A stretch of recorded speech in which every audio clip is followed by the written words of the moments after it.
Vou vestir, porque senão ele vai ficar caindo. Tá. Ela tá se arrumando, tá bem, né? É o Arrume-se Comigo. Boa tarde, pessoal. Boa tarde a todos que estão aqui presentes. A quem acabou de chegar, sejam todos bem-vindos. Eu me chamo Nini Damiani, sou uma das cofundadoras aqui da For Black e tenho imenso prazer em fazer parte. Agradeço o convite da Gi e da Karina, que me fizeram estar nesse coletivo, à frente com um propósito, que o maior deles é transformar a vida de outras mulheres. Então, hoje nós temos aqui, nesse momento, a pauta sobre a mente empreendedora. Eu quero chamar para esse bate-papo Gabriela Furtado, estudante de psicologia. Bem-vinda, Gabi. Tudo bem? Prazer. Tudo bem, prazer, boa tarde. Que plateia linda que está aqui na minha frente. Estou muito feliz de estar aqui. Bora lá. Agradecemos por você ter aceito o nosso convite para estar aqui. É uma honra para nós, né? Nesse momento que nós estamos começando. É a primeira vez num espaço que para nós seria visualmente talvez impossível. Então, eu gostaria que você se apresentasse para nós e nós conduzimos a conversa depois disso. Bom, eu sou a Gabriela, né? Podem me chamar de Gabi, eu até prefiro que seja Gabi. Eu estudo psicologia, né? Estou no 6º semestre, mas venho de uma história no empreendedorismo, né? Na área comercial há mais de 15 anos. Né? Pode não parecer, mas eu tenho uma idade, eu tenho uma história. Então, entre o mercado financeiro, que é a minha primeira formação, sou formada em finanças, atuei na área comercial com bancos há mais ou menos uns 10 anos e passei a empreender.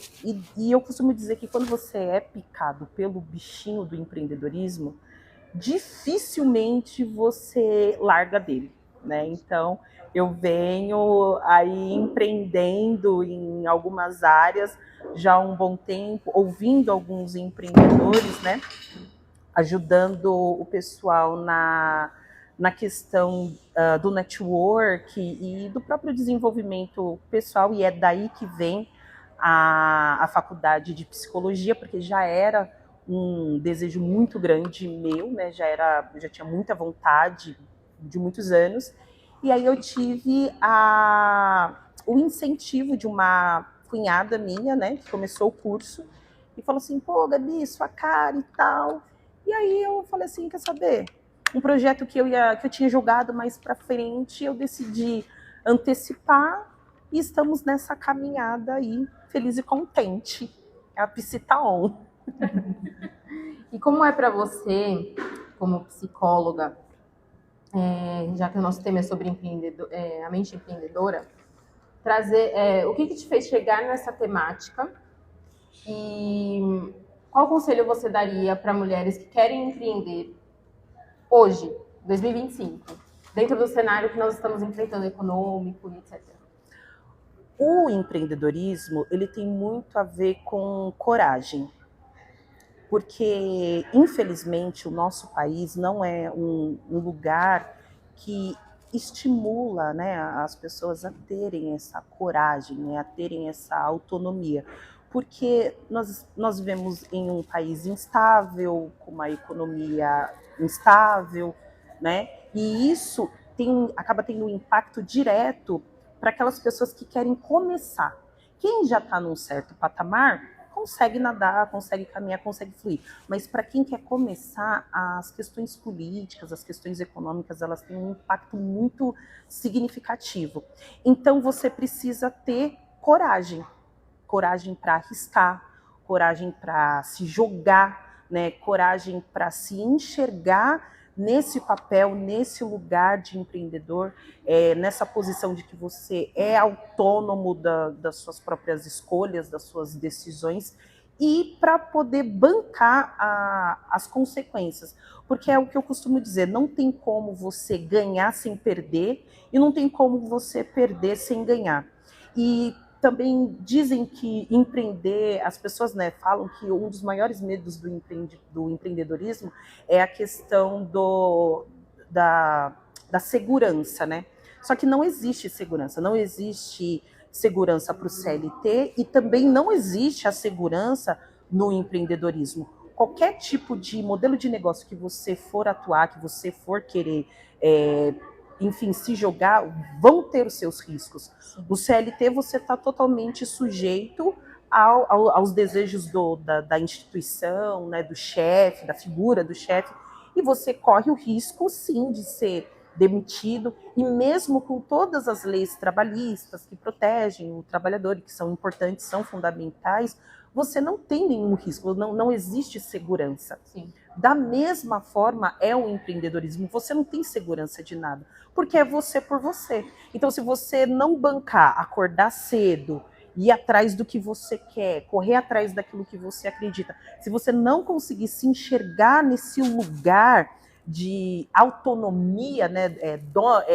Aquela música da Isa, né? Dona de mim. Se você não for dona de você e não bancar por isso, consequentemente não vai ter resultado. Então também existe um risco. Só que o que eu costumo dizer é que o empreendedorismo, o risco, ele é 100% seu. Está 100% no seu controle. Depende só de você se desenvolver, criar competências e habilidades para você conseguir desenvolver aquilo que você se propôs a fazer. Agora, no CLT, não. Você fica lá sujeito ao teu chefe. Se o chefe falar vira para a direita, você vira. Se o chefe falar vira para a esquerda, você vira. E acaba não saindo muito disso, né? Sim. Uma coisa que eu sempre ouvi muito é que ninguém é substituível. Sim. CLT é exatamente isso. Sim. E no caso do empreendedorismo é você por você. E assim, é engraçado, né? A gente fala muito sobre a questão da saúde mental no ambiente institucional, mas no resumo da ópera, todos somos substituíveis, né? A empresa, ela é um ser vivo, né? É uma instituição viva, ou pelo menos deveria ser. Então, quando dentro dessa instituição falta uma peça, ou essa peça, ela, vamos colocar, é até negativo dizer isso, mas quando essa peça ela quebra, ela precisa ser substituída, sim, para que aquele organismo continue produzindo, continue gerando. Então, nós precisamos também ter um pouco de autorresponsabilidade e sair também desse lugar do vitimismo, de falar assim, eu sou uma pessoa substituível, então na minha empresa eu vou fazer de qualquer jeito. Porque também não é assim.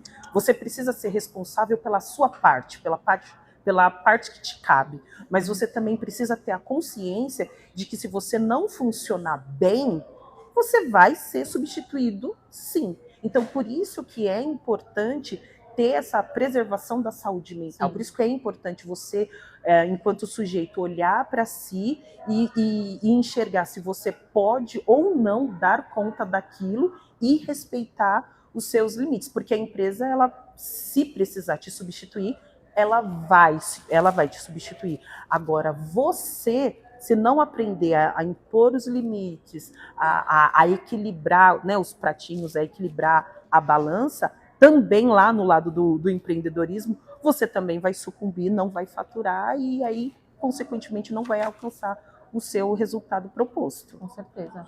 E pegando um gancho disso que você está falando, quais são os impactos emocionais mais comuns que essas mulheres enfrentam ao empreender?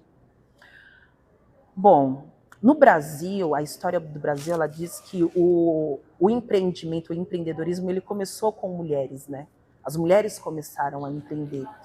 E eu vou além, as mulheres pretas começaram a empreender primeiro, por questão de oportunidade, por questão de visibilidade.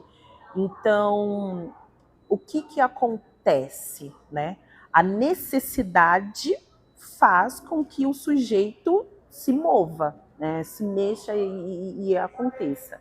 E se a pessoa se ela não tiver, primeiro, o entendimento da realidade, como ela se apresenta, de entender, essa é a minha realidade, e aí eu vou falar de mim, eu como mulher preta, sei que sofrerei preconceito e eu não posso mudar isso, né? Eu tenho uma filha de 10 anos e eu falo para ela, filha, ninguém é obrigado a gostar de você. E a gente precisa começar a entender isso. As pessoas, elas não são obrigadas a gostar da gente. e as pessoas não são obrigadas a nos aceitar. Ninguém é obrigado a nada e todo mundo é livre para fazer o que bem quer. Só que as pessoas, elas são obrigadas a te respeitar. E respeito é uma coisa que não se pede. Respeito se impõe. Então não tem como você esperar que o outro te respeite. Não, olha, ele entende que, né, eu sou um ser humano igual a ele tem que me respeitar. Não tem como você esperar isso do outro. Você, enquanto pessoa, você dentro da sua individualidade, você precisa começar a estabelecer os limites e os limites do respeito. Então, olha, você vai me respeitar porque existem leis que me garantem isso. O meu ir e vir, né, ele precisa ser preservado. E nós precisamos impor esses limites. Porque se esses limites não são bem claros e não são impostos no outro, o outro vai até onde ele quiser ir, até onde você deixar ir. Então nós precisamos começar a criar essa consciência. E é o que eu falo para minha filha: filha, ninguém é obrigado a gostar de você, mas todo mundo é obrigado a te respeitar. E cabe a você impor esse respeito. Então, quando acontece uma situação lá com o coleguinha da escola, mãe, ela chega, mãe, aconteceu isso e tal. A primeira coisa que eu pergunto para ela é: o que você poderia ter feito nessa situação? Ela, mãe, olha, eu poderia ter falado que eu não gostei. Eu falei assim: e qual é a segunda opção? A segunda opção seria falar com a professora. E qual a outra opção? Tem uma outra pessoa também que é responsável por ouvir os alunos e tentar resolver os nossos problemas. Eu poderia também ter falado com essa pessoa. Eu falei: e o que mais você poderia ter feito? E dessa forma eu vou ensinando, né? Vou doutrinando, de certa forma, a minha filha a criar esse pensamento de o que eu preciso fazer, qual é o posicionamento que eu preciso ter, exercitar exatamente isso, para que esse respeito, para que eu faça valer o respeito que me é de direito. Então, o respeito é direito de todos, mas cabe a cada um de nós fazer valer esse respeito, colocar os limites para que esse respeito seja estabelecido. E não é muitas vezes com o grito. O grito, ele é necessário, as manifestações, elas são necessárias, mas muito mais na individualidade de cada um, né? Então, vejo mulheres lindas aqui nessa plateia, então é na sua individualidade que você vai fazer o respeito se valer, né? Não tem como ficar esperando somente do governo, não tem como ficar esperando como uma resposta da sociedade, não tem como ficar terceirizando essa responsabilidade para o outro. Dizer, não, eu tenho um apoio. Não, você precisa se apropriar do respeito que lhe cabe e falar assim: não, nessa situação eu preciso ser respeitada e fazer valer. E começar a falar não e começar a delimitar os seus limites, né? Exatamente. Aquilo que você dá conta, aquilo que você aguenta, aquilo que você consegue. E aí entra a questão da saúde mental, que é também entender quando você não consegue dar conta daquela demanda. Porque isso é normal e é natural. Nós temos uma criação, nós temos um contexto familiar, nós viemos de um contexto histórico que também vai determinar a nossa forma de ser no mundo e a forma com que a gente se entende nesse mundo.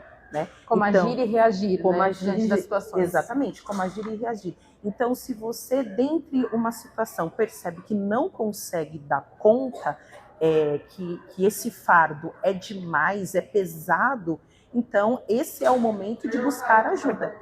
Esse é o momento de buscar pela sua saúde mental, né?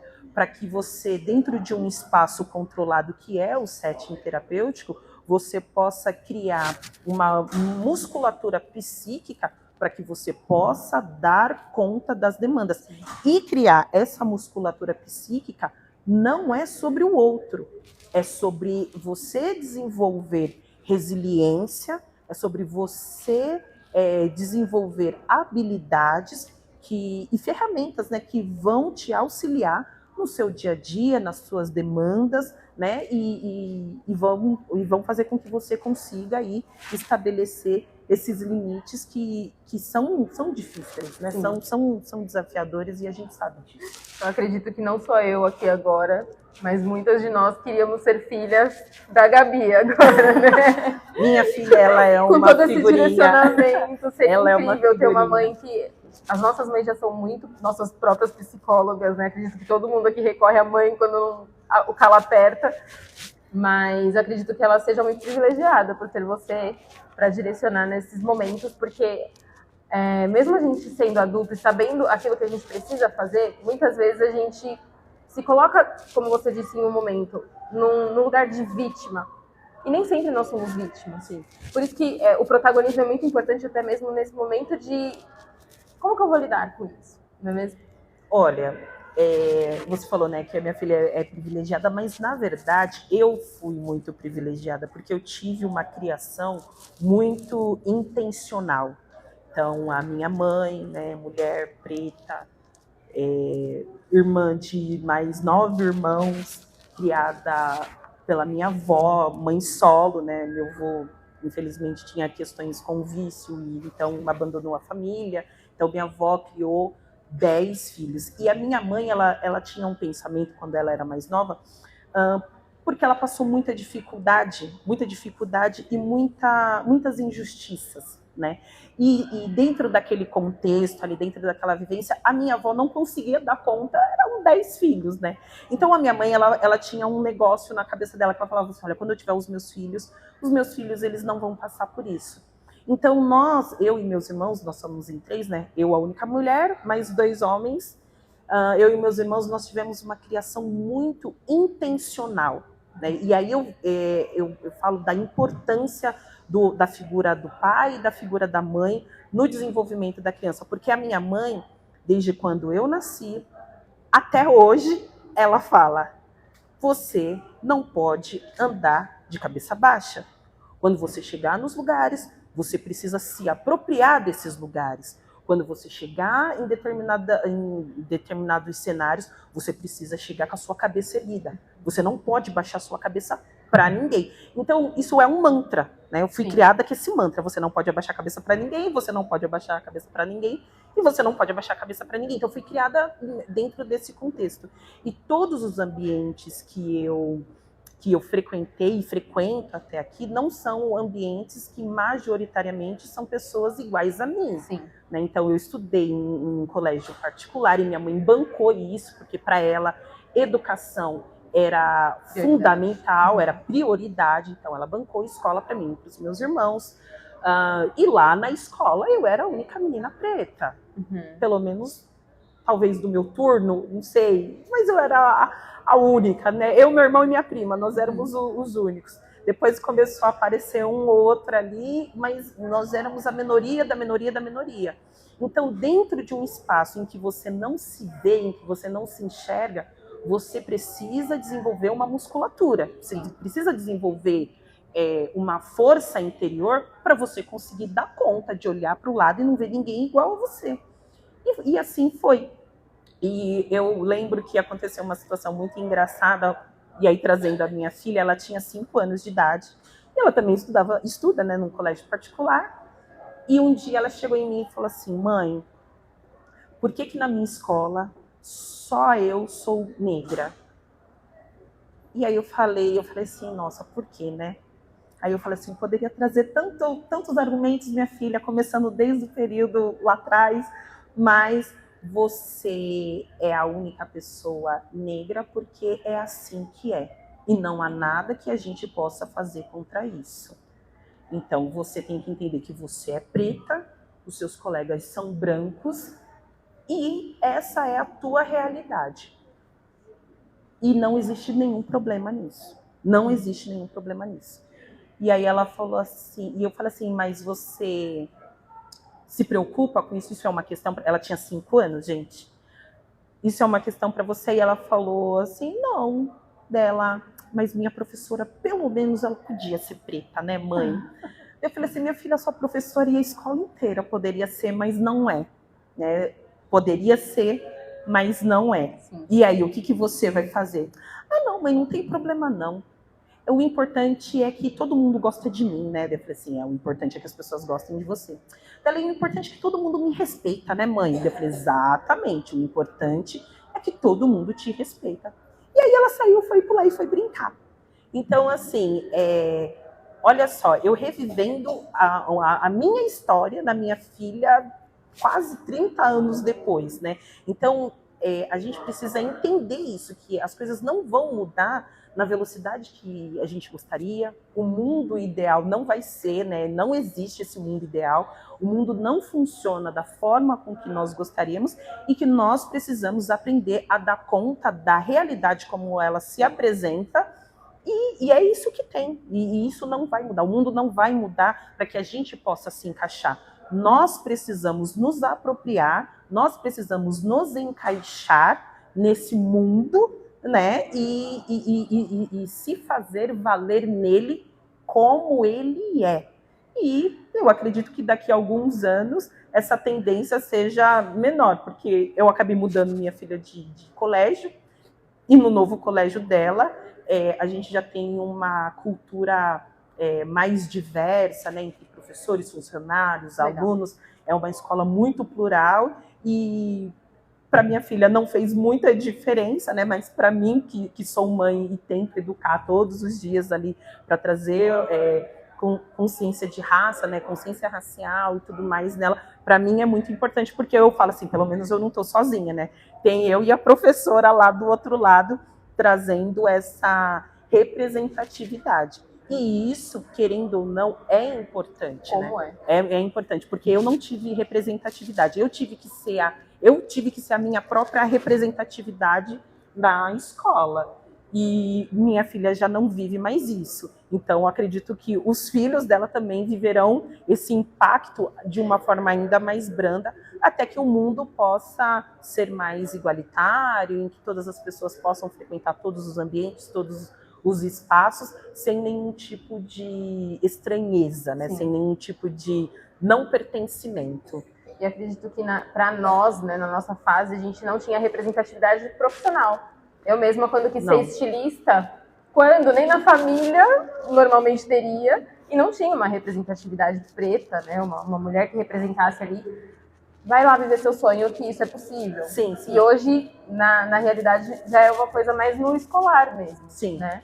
Então, a gente vê pequenos avanços, acho que de décadas em décadas a gente passa por avanços, que são ainda muito pequenos diante de tudo que a gente precisa conquistar, mas acredito que as coisas estão caminhando para um lugar melhor. Né? Sim, e eu estava até conversando com as colegas nos bastidores. Isso acontece porque as pessoas elas estão tendo acesso cada vez mais à educação. Exato. E a educação, ela é a chave, ela é o que faz virar a chave. Né? Quando você tem acesso à educação, quando você tem acesso ao conhecimento, você olha para uma situação e você fala, eu posso essa situação, eu alcanço isso, eu consigo, eu sou capaz.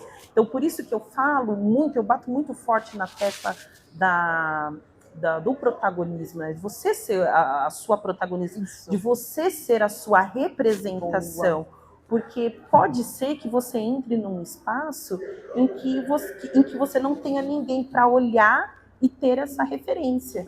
E aí você precisa dar conta disso. Você precisa dar conta disso para você poder alcançar os lugares que você almeja. Então, como que eu consigo dar conta? Se na sociedade que eu vivo eu não tenho representatividade, então vem para o espaço da terapia, cria essa musculatura. Eu tive a sorte de ter essa musculatura criada e gerada porque a minha criação ela teve uma intencionalidade muito forte e eu consigo perceber o privilégio disso.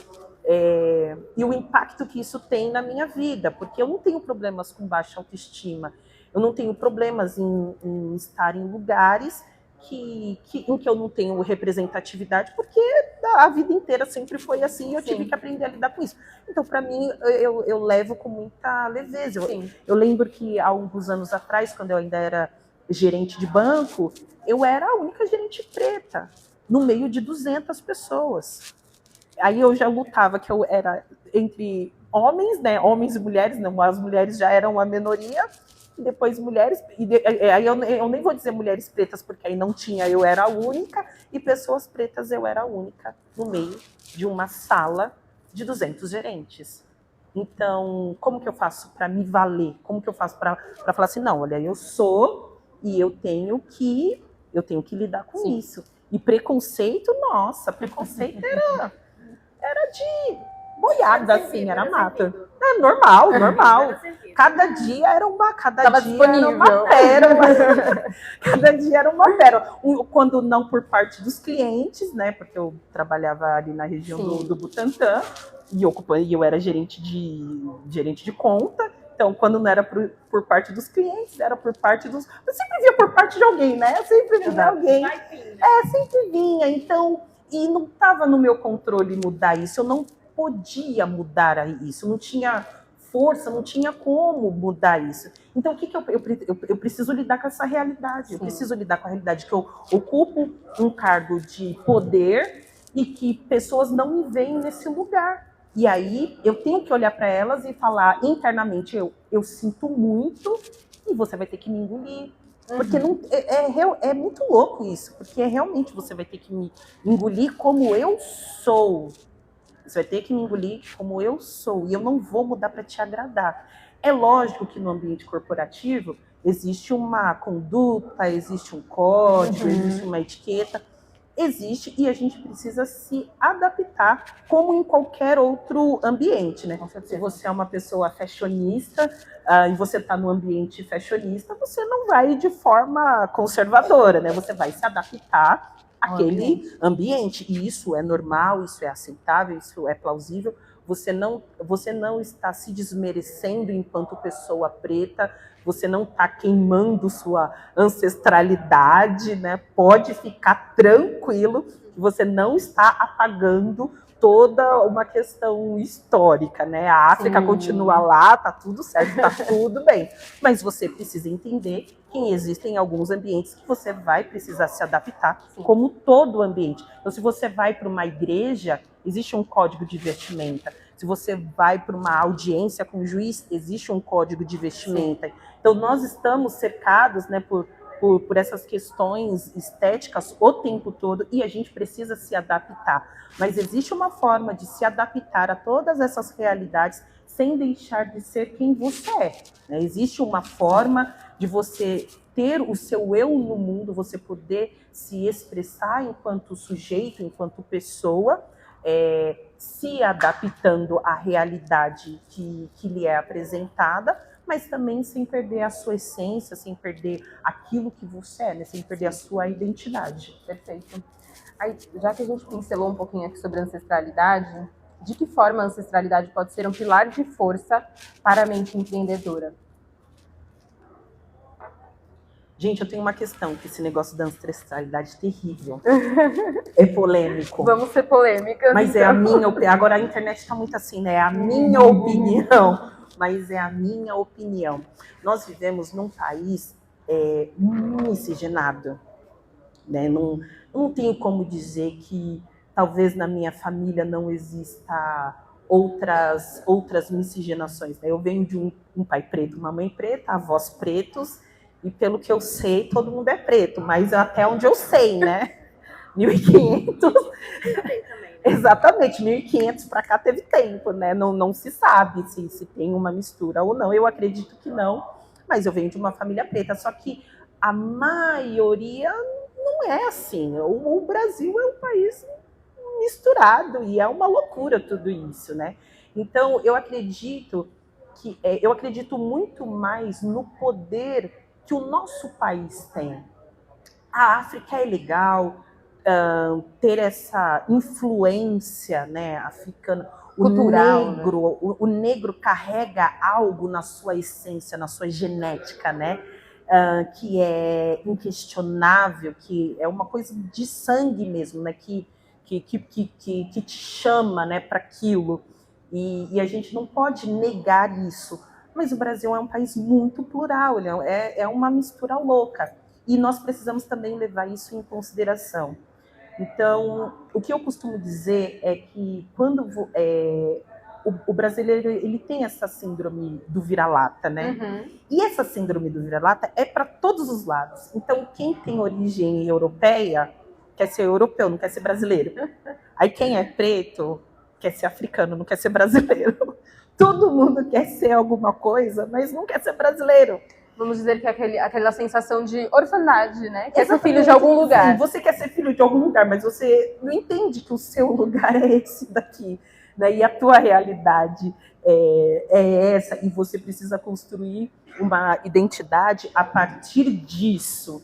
E não ficar buscando de fora para se preencher. Sim. Você precisa olhar para dentro e ver o que você gostaria de se expressar. Né? Eu sou uma mulher preta e sou cristã. Então, quem que fala assim, não, se você é preta, você não pode ser cristã, você precisa ser de uma outra religião. Você precisa ser de uma outra vertente, de uma outra realidade. Só que eu vou falar assim, gente, mas não é minha realidade.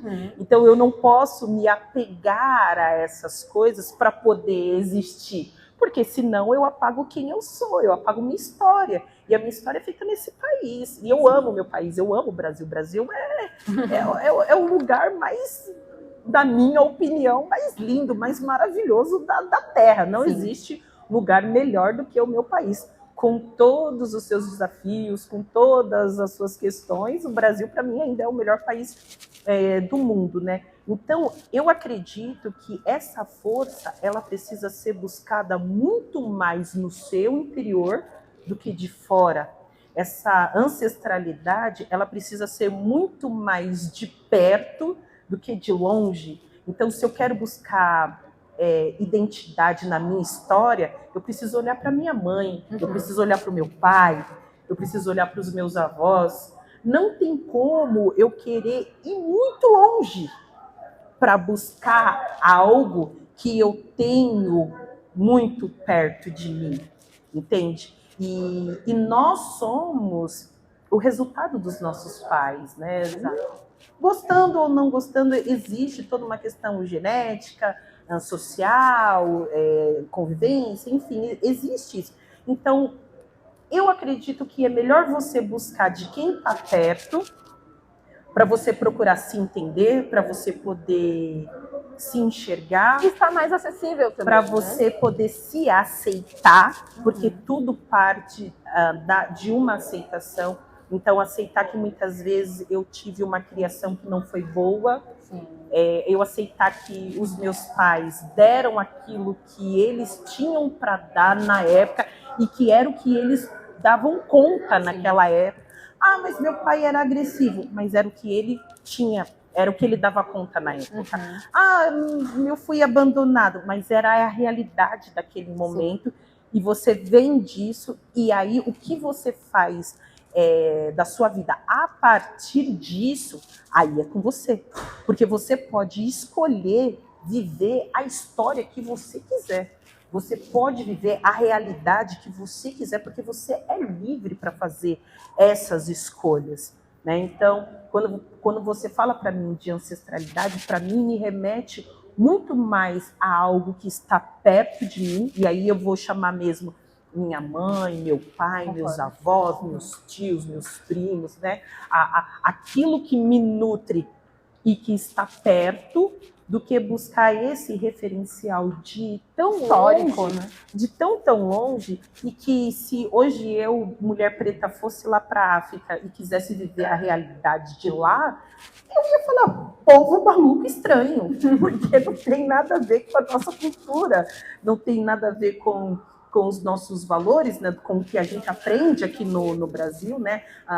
Na África você tem diversos países, cada país é diferente um do outro, e dentro dos países você tem culturas também, diversas religiões, diversas questões que são diferentes entre eles. Então, por que eu vou buscar esse referencial tão longe, sendo que eu tenho algo tão rico perto de mim? Então, eu acredito muito nisso. Amei a sua resposta. E para nós encerrarmos, eu queria perguntar para você como nós podemos cultivar espaços mais seguros emocionalmente dentro do nosso próprio negócio? Eu acredito no poder do ambiente, e isso também para o empreendedorismo. apesar de estudar psicologia, né, e não é papo de coach, apesar que os coaches adoram usar essas frases, né, a águia anda com águia, né, bem de coach, né, nada contra, mas é que, de fato, o poder do ambiente te influencia no desenvolvimento. Tem um cara que construiu toda uma teoria falando sobre isso, né, do poder do ambiente no desenvolvimento da criança, que é o Vygotsky. Ele fala que o indivíduo ele pode se desenvolver de fora para dentro. Então, quando você pega uma pessoa com pouca experiência e coloca do lado de uma pessoa que tem muita experiência, só pela questão da convivência, o que tem pouca experiência se desenvolve pela questão empírica, né, pelo o aprendizado empírico. Então, como construir um espaço seguro? Buscando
psicóloga hoje. Temos algumas perguntinhas aqui, ó. A Pri Carmel Brechó, ela falou assim: tenho muitas barreiras para falar, porque sempre penso que não pertenço àquele lugar. Às vezes me sinto fora da caixa em diversos ambientes. Como trabalhar isso? Terapia hoje. Terapia. Precisa ir pra terapia. Precisa ir para terapia. Uma vez eu ouvi de um psicólogo que existem algumas pessoas que elas sabem o que elas precisam fazer para mudar o seu ambiente, mas elas não fazem. E aí elas falam, não, mas eu tô bem, eu sei o que eu preciso fazer, mas não faz. Então você que age, você que sabe o que precisa ser feito, mas você não faz, você precisa de um apoio terapêutico, sim. Vai lá com o seu terapeuta, vai lá com o seu psicólogo, ele vai te ajudar a trilhar esse caminho, né, para você poder quebrar essas crenças limitantes, né, esses pensamentos distorcidos sobre si e te ajudar aos poucos a se colocar. Porque, gente, de novo, nada contra coach, nada contra essas coisas, né, essa filosofia de sucesso, mas cada pessoa é de um jeito. Eu posso vir aqui e trazer um método para você e falar assim, olha, se você fizer o meu método, você vai sair do ponto A para o ponto B. Mas existe uma subjetividade muito profunda em cada indivíduo, em cada pessoa.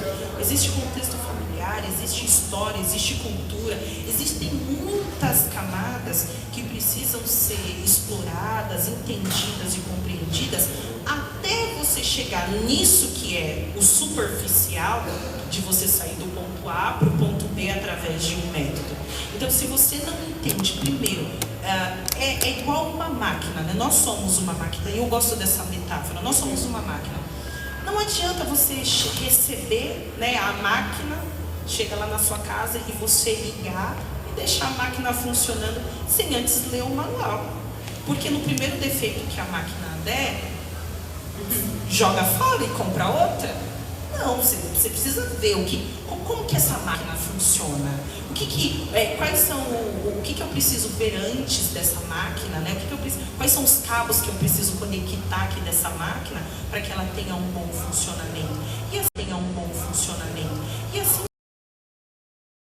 nós precisamos saber como que a gente funciona, como que eu funciono e eu ter clareza disso para que eu possa me propor a seguir um método, porque talvez esse método não vai ser eficiente para mim, não vai ser para mim, essa roupa não vai ser para mim, essa roupa não vai me servir.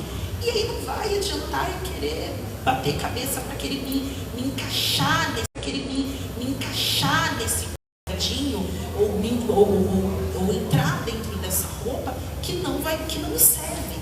Então é importante entender. Então você, minha linda, antes de você entrar nesse pilar da ansiedade, do medo de falar, do medo de ocupar espaços, primeiro você precisa entender como que você funciona. Você precisa primeiro entender como é que você chegou nessa. Precisa entender como é que esses pensamentos disfuncionais começaram a te barrar, a te limitar. Por que que eu penso? Não é o que eu penso, é o porquê que eu penso o que eu penso. Então, por que que eu acredito que eu não posso ocupar esses espaços? Por que que eu acredito que eu não posso pegar meu celular e fazer um stories, e fazer uma live, e fazer uma apresentação, e fazer qualquer coisa que quiser? Por que que eu fazer qualquer coisa quiser? Por que que eu acredito nisso? E você precisa primeiro entender. Bom, agora que eu entendi que funciona dessa forma, agora que eu entendi que sou desse jeito, então nós vamos trabalhar pequenas conquistas. E isso você só vai conseguir com apoio terapêutico, a não ser que você tenha esse apoio dentro do seu ambiente familiar, que às vezes acontece, né? A gente fala, terapia é muito bom e tudo mais, mas às vezes a gente tem esses apoios dentro da nossa família, dentro do nosso ciclo de amizade, que nos ajuda a compreender e que vai fazer você se desenvolver e crescer. Mas se você não tem esse espaço de escuta, Se você não tem esse espaço de acolhimento, você precisa buscar por ele. Você precisa buscar para ele. E o papel do terapeuta é justamente te dar voz, é justamente te colocar em um espaço seguro e controlado para que você ao seu eu, e a partir desse entendimento a gente traçar as metas, né, os objetivos que o cliente, o paciente em si gostaria de alcançar, né? Ela agradeceu. Tem mais perguntas? Não, só assim, o pessoal tá comentando bastante que se identificou com a Pri da Carmel, que fez essa pergunta, né? A Viô Brechó falou que também se sente muito insegura dependendo do ambiente. E a Pri agradeceu a colocação da Gabi. Acredito que você acabou de ganhar uma paciente. Gente, ó, você que tá aí na live, vamos lá, deixa eu fazer um negócio. Você que Pitch, tá aí na live, pitch, pitch. Faz um pitch. Você que tá aí na live e que você está buscando esse apoio, você deveria estar nesse evento, você deveria estar aqui, porque esse é um espaço para que você possa se desenvolver. Esse é um espaço que você pode partilhar das suas dores e do seu sofrimento com outras mulheres incríveis que sofrem o mesmo que você. E aí, quem sabe, né, Gi, a gente cria um projeto, a gente cria um grupo de apoio psicológico, de apoio mental, para que a gente possa desenvolver e ter esse crescimento enquanto grupo. Terapia forte. Momento terapia forte. Gostei. Mas você deveria estar aqui na próxima edição. Eu espero te ver, poder te dar um abraço, te dar um beijo e trocar algumas ideias. Mais alguém tem algum desabafo? Aproveitem o momento. Eu não posso falar não, porque ela é minha prima, ela me conhece. Tristeza. Vou me abrir demais aqui. Tristeza. Vou me expor. Como a gente te encontra?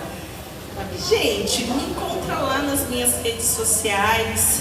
Eu tô uma negação nisso. Confesso. É porque eu estou demandando de muita coisa, então eu estou dentro de um projeto de iniciação científica, a faculdade, são muitas coisas que a gente precisa dar conta, mas você me encontra lá nas redes sociais, Gabriela_FL, e na minha página dedicada à identidade, né, e desenvolvimento pessoal, que é o Identidades. Joga lá no Instagram que você me segue, lá na rede vizinha, no TikTok, Gabriela Furtado, que você vai achar. Apareceu uma pergunta aqui, peraí. O César mandou assim. A minha pergunta é o seguinte: é normal uma pessoa que não tem acesso ao lado psicológico se abraçar, se jogar constantemente no trabalho? Se jogar nesse. Talvez de uma forma para uma válvula de escape? Sim, isso é compreensível, né? Esse tipo de comportamento é compreensível. Quando você. Inclusive, ontem mesmo eu estava em aula. Nós estávamos estudando um caso, né, a professora trouxe, de uma pessoa que na infância sofreu muito abuso e hoje na vida adulta tinha uma postura muito rígida, muito controladora, de muito perfeccionismo, e ela não admitia falhas e erros, e era uma coisa muito disfuncional. E que quando essa pessoa passa a um olhar terapêutico, passa por um momento terapêutico, entende-se que essa rigidez, que esse excesso de trabalho, que essa busca por uma perfeição inalcançável vem de um lugar frágil, né? Vem de um lugar de não acolhimento, vem de uma infância sofrida, vem de uma infância de abusos, né, que precisa ser trabalhado, precisa ser ressignificado. Então, tudo aquilo que é excesso é porque existe uma falta, né? Tudo aquilo que é excesso é porque existe uma falta. Tudo aquilo que está em demasiado é porque existe uma crença, um pensamento disfuncional. Existe algo que te fez acreditar que era daquela forma, mas que não é bem daquele jeito, né? Então é importante você, César, buscar por uma ajuda, sim, psicológica. E aí eu quero até dizer que buscar por terapia nesse país ainda é elitizado, né? O SUS ainda não consegue dar conta das tamanhas demandas, né, que a população tem, e ainda mais essa população, que é uma população agitada, né, estressada, ansiosa e tudo mais. Então, como que você faz para você, até você poder ter essa condição de alcançar essa terapia, né, você poder bancar com isso, porque a gente sabe que não é barato, é custoso, busca, vamos comprar um livrinho, né, vamos ler, vamos buscar para conteúdos que de fato te tragam um pouco mais de compreensão do ser, né, conteúdos que vão te ajudar a criar um entendimento, porque quando a gente começa por isso que eu falo da importância da educação, porque quando a gente começa a ter esse entendimento, a gente começa a ter, eu falo assim, nossa, a minha ficha caiu, nossa, eu tive um insight, nossa, eu tive um negócio aqui, e aí essas luzinhas que no começo elas são bem fraquinhas, elas começam a ficar mais fortes, e aí você começa a ter uma compreensão de que, cara, eu preciso buscar uma ajuda para tratar isso daqui, e aí é quando as nossas prioridades, elas começam a mudar, porque terapia é caro, mas um rolê no shopping não é, terapia é caro, mas ir lá no fast food com M grandão não é. Então a gente vê que é uma questão de prioridade, e a nossa prioridade ela muda a partir do momento que a gente cria essa consciência. Então é importante o que os criadores de conteúdos estão fazendo na internet, né? A gente brinca, né? Fala, hoje todo mundo tem TDAH. Não é que todo mundo tem TDAH, é porque hoje as pessoas estão partilhando de um conhecimento que antigamente era negado, não era acessível, a população não tinha, então a pessoa começa assim a enxergar naquele. Nossa, olha, eu ouvia isso, nossa, eu me sentia dessa forma. E aí vai tendo esse aumento de consciência. Então a consciência ela vem à medida que nós somos educados, à medida que nós vamos criando consciência dos nossos comportamentos, das nossas atitudes, do nosso funcionamento, e aí é o efeito em cadeia, né? Muda-se prioridades, muda-se tudo, né? Quando uma coisa muda, tudo muda. Mais alguma coisa aí nas redes sociais? Acabou? Então é isso, gente. Estou muito feliz, agradeço o convite da For Black de estar nesse evento lindo, maravilhoso. Nunca pensei que fosse chegar até aqui, né? Mas a gente chega, como disse a Ana no começo, né? Poxa, eu nunca me imaginei chegar onde eu cheguei. Aqui estou e eu também tenho esse mesmo sentimento. O evento tá lindo, vocês estão de parabéns e eu espero estar nas próximas edições. Segunda-feira ela tem o grupo terapia, filha, que já tá lotada aqui de mensagem. Nas próximas edições, já somos 5, 6, 7, né? E eu agradeço vocês, agradeço a presença de todas vocês.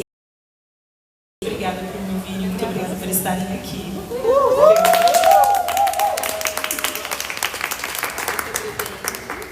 E nós temos mais brindes, né? Ai, eu gosto. Cadê meus brindes? Amo os presentes. Minha linguagem de amor é presente. Valeu, gente. É presente. Voltamos para aí, peraí.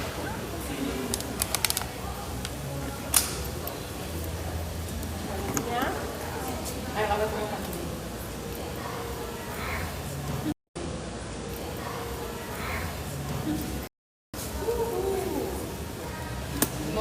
Gente, já vamos engatar na próxima, tá? Agora vamos falar sobre moda. Tecidos.